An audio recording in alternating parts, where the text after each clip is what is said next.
உங்கள் அனைவருக்கும் இனிய சுதந்திர தின வாழ்த்துக்கள். நாம் இன்று நம்முடைய தேசத்தின் சுதந்திரத்தை கொண்டாட வேண்டும். வானத்தையும் பூமியும் படைத்த கர்த்தர் நமக்கு ஒரு அருமையான ஆசீர்வாதத்தை கொடுத்திருக்கிறார். சுதந்திரமாக வாழக்கூடிய அந்த ஸ்லாக்கியத்தை கொடுத்திருக்கிறார்.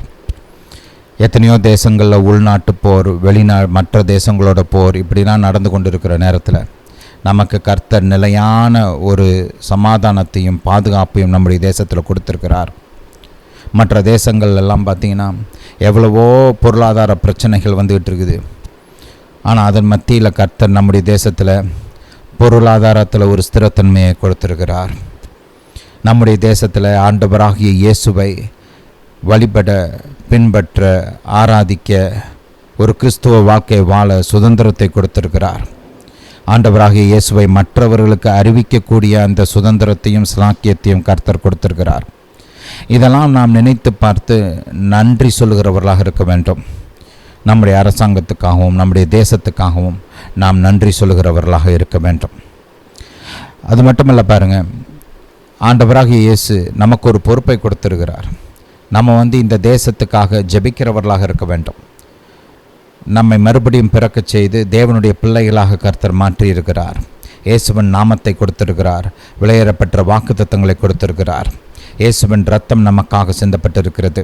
மகா பரிசுத்த ஸ்தலத்திற்குள் தைரியமாய் நுழையக்கூடிய அந்த ஸ்லாக்கியத்தை கர்த்தர் நமக்கு கொடுத்திருக்கிறார்.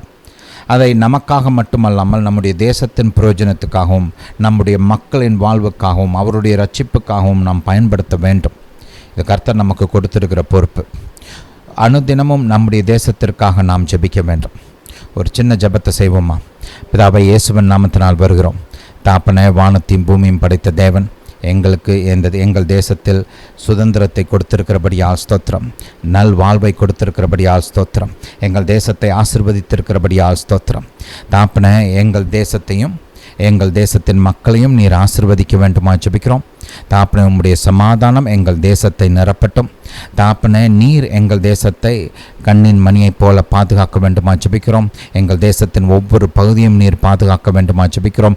எல்லா தீமைகளுக்கும் விலக்கி பாதுகாக்க வேண்டுமா ஜெபிக்கிறோம். எல்லா விதமான விரோதங்களுக்கும் விலக்கி எங்களை தப்புவிக்க வேண்டுமா ஜெபிக்கிறோம். எங்களுக்கு விரோதமாக உருவாக்கப்படும் எல்லா ஆயுதங்களும் வாய்க்காமலே போகட்டும்.